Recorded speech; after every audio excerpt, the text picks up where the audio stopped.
नमस्कार प्यारे बच्चों, प्रस्तुत हूँ मैं आपके समक्ष झांसी की रानी भाग 3 लेकर। जी हाँ, सुभद्रा कुमारी चौहान द्वारा लिखित यह कविता आज़ादी, देशभक्ति, वीरता के भाव से ओतप्रोत है।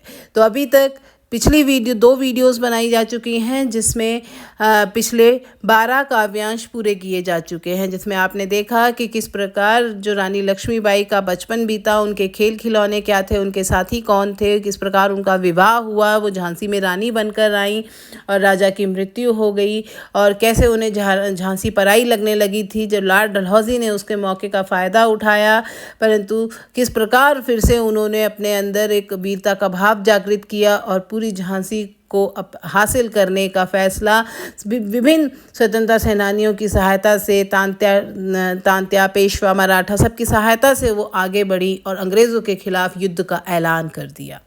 तो अब किस प्रकार वो जो झांसी को अपने हासिल करने के लिए, भारतीयों के हक के लिए, आज़ादी के लिए झांसी की रानी ने 1857 के युद्ध में अपनी वीरता दिखाई, इसी को समझते हुए आगे बढ़ते हैं हम।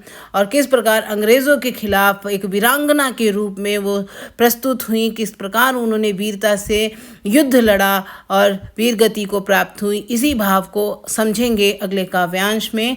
चलिए तो शुरू करते हैं। इनकी गाथा छोड़ चले हम झांसी के मैदानों में, जहां खड़ी है लक्ष्मीबाई मर्द बनी मर्दानों में। लेफ्टिनेंट वाकर आ पहुंचा, आगे बढ़ा जवानों में, रानी ने तलवार खींच ली, हुआ ध्वंद आसमानों में। तो गाथा शब्द का अर्थ है कहानी। मर्द यानी पुरुष, मर्दानों मतलब पुरुषों, ध्वंद मतलब युद्ध, आसमानों में यानी गैर बराबरी वालों में। जख्मी का अर्थ है घायल, अजब मतलब अजीब, अलग तरीके से, हैरानी अर्थात आश्चर्य। तो कविता की इन पंक्तियों में ये बताने का प्रयत्न किया है कवित्री ने कि अन्य वीरों की कहानी छोड़कर जब हम झांसी के युद्ध के मैदान में चलते हैं, जहां लक्ष्मीबाई पुरुषों के बीच किसी वीर पुरुष की भांति खड़ी लड़ रही है, उसी समय लेफ्टिनेंट वॉकर युद्ध के लिए आ पहुंचा और सैनिकों के बीच से आगे बढ़ने लगा। रानी ने भी तलवार खींच ली और उन दोनों के बीच युद्ध होने लगा। रानी और लेफ्टिनेंट वॉकर के बीच में बराबरी का युद्ध देखने को मिल रहा था, जो पूर्णतः असमान था। रानी लक्ष्मीबाई की वीरता के सामने वॉकर टिक नहीं सका और घायल होकर हतप्रभ सा भाग खड़ा हुआ। डर के मारे, भय से व्याकुल होकर जो लेफ्टिनेंट वॉकर था, वो रानी के वार से भय से भाग खड़ा हुआ। बुंदेले हर बोलो के मुंह, हमने उस वीरांगना की गाथा सुनी है जो जमकर अंग्रेजों से लड़ी थी। जख्मी होकर वाकर भागा, उसे अजब हैरानी थी। बुंदेले हर बोलों के मुंह, हमने सुनी कहानी थी कि रानी के वार से हार कर किस प्रकार लेफ्टिनेंट वॉकर घबरा गया और वहां से भागता खड़ा हुआ, भागता दिखाई दिया। तो इस प्रकार रानी की वीरता की कहानी बुंदेलखंड के हर बोलों के मुख से उनकी वीरांगना की गाथाएं जो हैं वो हमें जमकर सुनाई देती हैं। चलिए, तो ये था अर्थ इस काव्यांश का। अगले काव्यांश की तरफ बढ़ते हैं। रानी बढ़ी कालपी आई, कर 100 मील निरंतर पार, घोड़ा थक कर गिरा भूमि पर, गया स्वर्ग तत्काल सिधार। यमुना तट पर अंग्रेजों ने फिर खाई रानी से हार, विजय रानी आगे चल दी, किया ग्वालियर पर अधिकार। तो यहाँ पर देखिए, निरंतर यानी लगातार, भूमि मतलब धरती, तत्काल मतलब उसी समय, स्वर्ग सिधारना मतलब मृत्यु होना, अधिकार यानी कब्जा करना, राजधानी का अर्थ है राजधानी से। तो अब लगातार रानी युद्ध लड़ते हुए आगे बढ़ रही थी। रानी आगे बढ़ी और लगातार 100 मील तक घोड़ा दौड़ाते हुए कालपी पहुंच गई।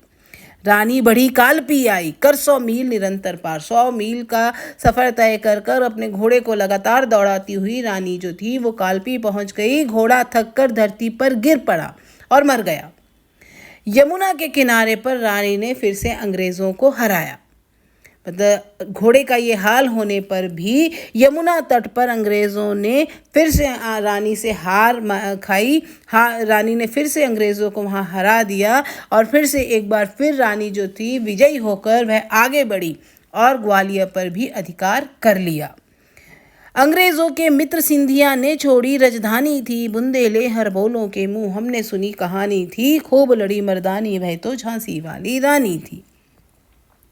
तो जब रानी ने आगे बढ़ते हुए ग्वालियर पर भी अपना अधिकार जमा लिया, वहां के राजा सिंधिया अंग्रेजों के मित्र थे। ग्वालियर के जो राजा थे सिंधिया, वो अंग्रेजों के मित्र थे।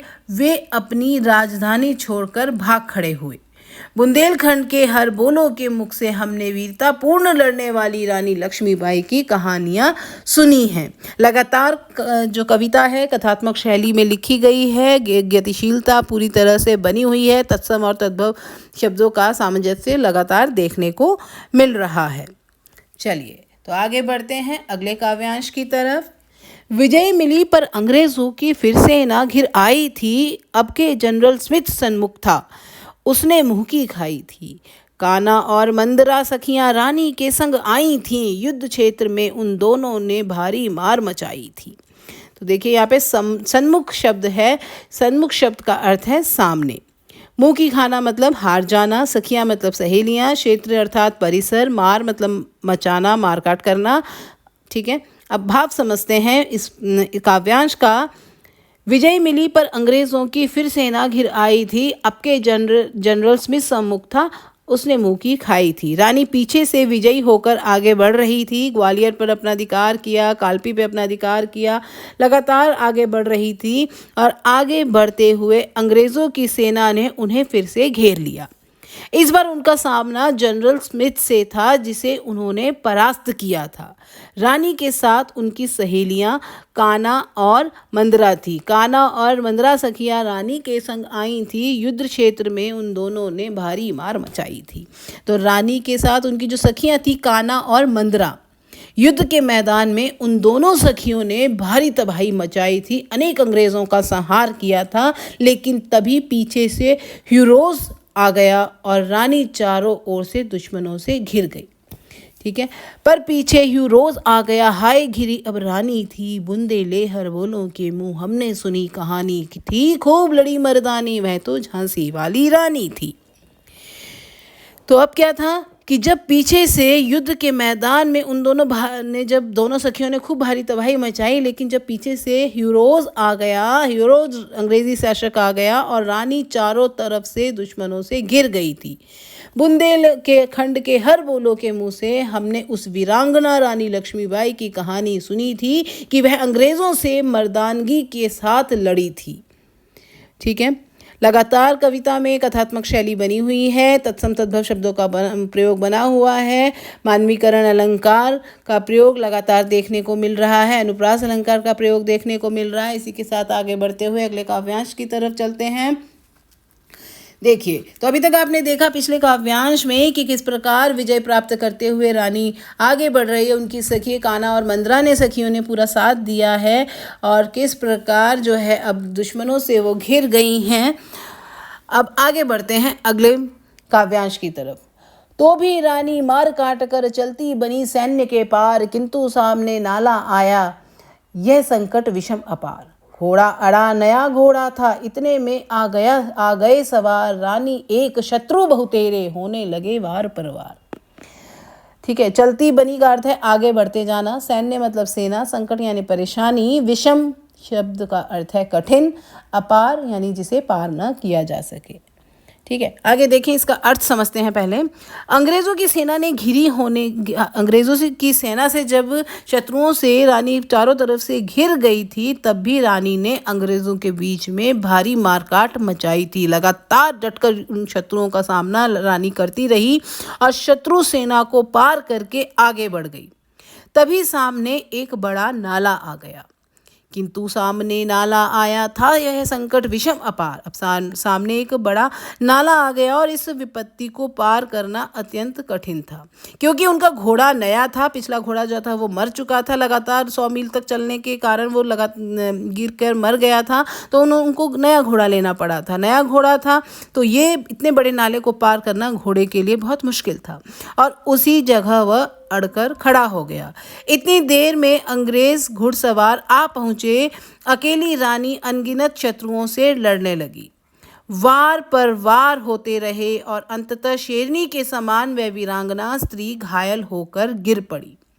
घायल होकर गिरी सिंहनी, उसे वीर गति पानी थी। बुंदे लेहर बोलो के मुंह, हमने सुनी कहानी थी। खूब लड़ी मर्दानी, वह तो झांसी वाली रानी थी। ठीक है, तो इस प्रकार वार पर वार होते रहे, अंततः शेरनी के समान वह वीरांगना स्त्री घायल होकर गिर पड़ी। उसे देश के लिए शहीद होना ही था। बुंदेले हर बोलों के मुंह से हमने ये कहानी सुनी थी कि अंग्रेजों के साथ जमकर लड़ने वाली उस वीरांगना रानी ने अपने प्राणों को देश हित में न्योछावर कर दिया था। तो किस प्रकार लड़ते हुए शहीद हुई रानी लक्ष्मीबाई और किस प्रकार उन्होंने लगातार अंग्रेज़ों के युद्ध का सामना किया। इसी क्रम में आगे बढ़ते हुए अगले काव्यांश की तरफ बढ़ते हैं। देखिए काव्यांश में, रानी गई सिधार चिता, अब उसकी दिव्य सवारी थी। मिला तेज से तेज, तेज की वह सच्ची अधिकारी थी। अभी उम्र कुल 23 की थी, मनुज नहीं अवतारी थी। हमको जीवित करने आई, बन स्वतंत्रता नारी थी। देखिए यहाँ पे सिधारना शब्द आया है जिसका अर्थ है मृत्यु को प्राप्त होना। दिव्य यानी अलौकिक, जो इस लोक का नहीं है। दिव्य मतलब अलौकिक, जो इस संसार का, इस लोक का ना हो। तेज शब्द का अर्थ है आभा। मनुज का अर्थ है मनुष्य। अवतारी मतलब ईश्वर का रूप। नारी शब्द का अर्थ है स्त्री, महिला। पथ का अर्थ है रास्ता और सीख का अर्थ है शिक्षा। देखिए अंत में रानी मृत्यु को प्राप्त हो गई। रानी गई सिधार यानी रानी मृत्यु को प्राप्त हो गई। चिता पर ही उसकी अलौकिक यात्रा निकली। ठीक है, चिता अब उसकी दिव्य सवारी थी, यानी अब क्या था, उनकी अलौकिक यात्रा, जो अंतिम यात्रा थी उनकी अब निकली।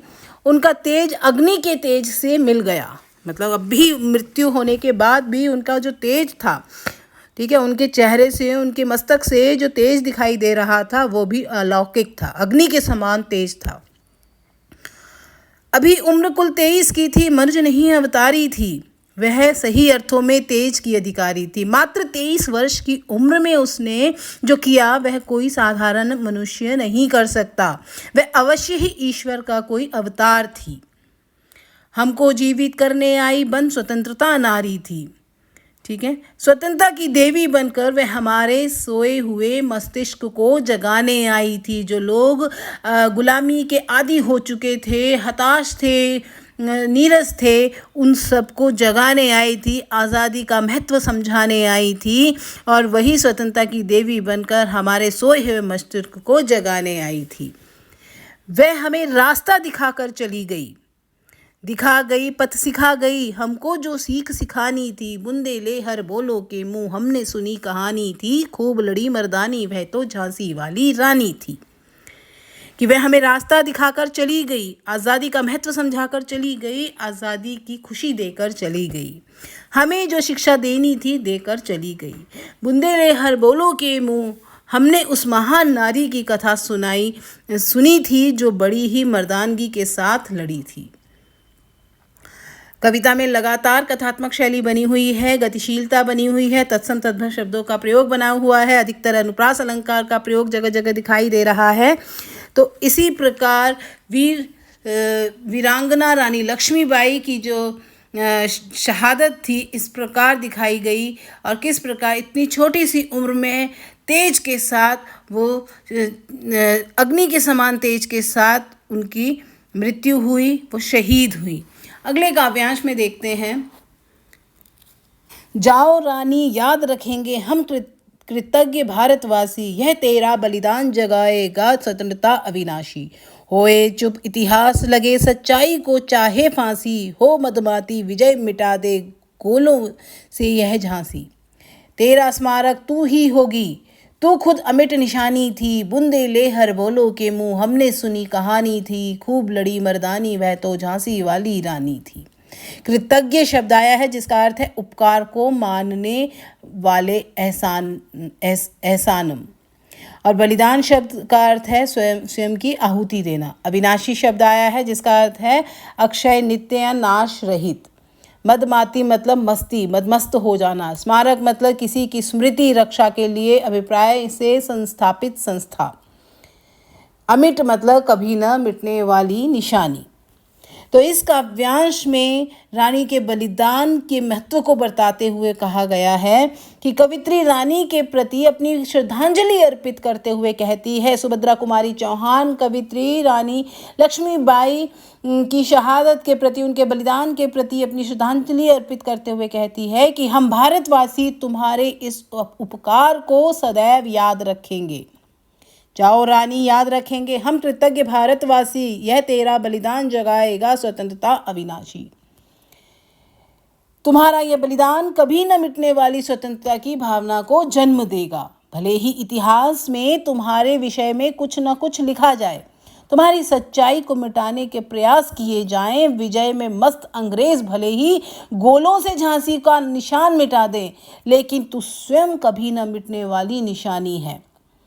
होए चुप इतिहास लगे सच्चाई को चाहे फांसी, चाहे कोई कितनी ही तुम्हारी ये गाथा जो तुम्हारा बलिदान है उसको मिटाने की कोशिश करे, क्योंकि अंग्रेज़ तो यही चाहेंगे ज़रूर, वो कहीं पे भी ये गाथा नहीं गाने देंगे। लेकिन फिर भी कवि कहती हैं, हो मदमाती विजय मिटा दे गोलों से चाहे झांसी, तेरा स्मारक तू ही होगी, तू खुद अमिट निशानी थी। लेकिन तेरा जो बलिदान है उसकी गाथा सदैव गाती जाएगी। हम तेरा बलिदान, हम तेरी वीरता को हमेशा याद रखेंगे। तुम्हारी सच्चाई को मिटाने के अनेक प्रयास किए जाएं, विजय में मस्त अंग्रेज भले ही गोलों से झांसी का निशान मिटा दे, लेकिन तू स्वयं कभी न मिटने वाली निशानी है। तेरा जो बलिदान है, तेरा जो जोश है, तेरी जो वीरता है, वो कभी नहीं मिटेगी। तेरा कोई स्मारक बने या ना बने, तू स्वयं ही अपना स्मारक है, क्योंकि तेरी वीरता और तेरी गाथा अतुलनीय है। ठीक, अर्थात हम तुम्हारे इस बलिदान के लिए हमेशा तुम्हारे आभारी रहेंगे। लक्ष्मीबाई की वीरता की यह कथा हमने बुंदेलखंड के हर बोलो के मुंह से सुनी थी। लगातार कवि में कथात्मक शैली का प्रयोग किया गया है, तत्सम तद्भव का प्रयोग किया गया है और खड़ी बोली हिंदी का प्रयोग लगातार कविता में देखने को मिला है। तो इस प्रकार यह कविता समाप्त हो रही है, लेकिन जो वीरता झांसी की रानी ने दिखाई थी, जो देशभक्ति की भावना दिखाई थी, इसका अंत न कभी होना चाहिए और न कभी होगा। जिस प्रकार हम देख रहे हैं इस कविता को लगातार पढ़ने में, इसके काव्यांशों का अर्थ समझने में, रानी के अंदर का जो देशभक्ति भाव था, जो वीरता का भाव था, वो कहीं ना कहीं उसका कुछ ना कुछ अंश हमें अपने अंदर भी महसूस हो रहा है। यही है देशभक्ति, यही है भारतीयता, यही है अपने देश के प्रति लगाव। तो जो भावना एक नारी होते हुए भी कहा जाता है कि नारी कुछ नहीं कर सकती, ऐसा कई लोग मानते हैं, लेकिन रानी लक्ष्मीबाई ने एक मिसाल कायम की है उन लोगों के लिए जो नारी को, महिला को, लड़कियों को किसी भी चीज़ में कम आंकते हैं। यदि नारी किसी चीज़ का निर्णय कर ले तो दुनिया की कोई ताकत उस चीज़ को हासिल करने में उसके मार्ग में बाधा नहीं बन सकती। तो इस प्रकार किस वीरता के साथ, किस जोश के साथ रानी लक्ष्मीबाई ने अंग्रेज़ों का सामना किया, बहुत वीरता से अंग्रेज़ों के नाको चने चबाने के लिए अंग्रेज़ों को मजबूर कर दिया। और भले ही 1857 में आज़ादी प्राप्त नहीं हुई, लेकिन हमारी आज़ादी जो हमें 1947 में प्राप्त हुई है, उसका जो आह्वान हुआ था वो 1857 की उस क्रांति से ही हुआ था, जिसमें रानी लक्ष्मीबाई जैसी वीरांगना और अनेकों शहीदों का भरपूर हाथ है, भरपूर सहयोग है। उन्हीं के कारण आज हम आज़ाद भारत में सांस ले पा रहे हैं। तो इसी के साथ कविता समाप्त होती है। पूरी कविता को 3 खंडों में विभाजित किया गया है, 3 भाग हैं। सभी भाग को देखिए, अर्थ को समझिए। अगर फिर भी कहीं पर कोई भी पंक्ति या कोई भी भाग कविता का आपको नहीं समझ में आता है तो कमेंट बॉक्स में क्वेश्चन पूछिए, मैं आपके प्रश्नों के उत्तर अवश्य दूंगी। धन्यवाद।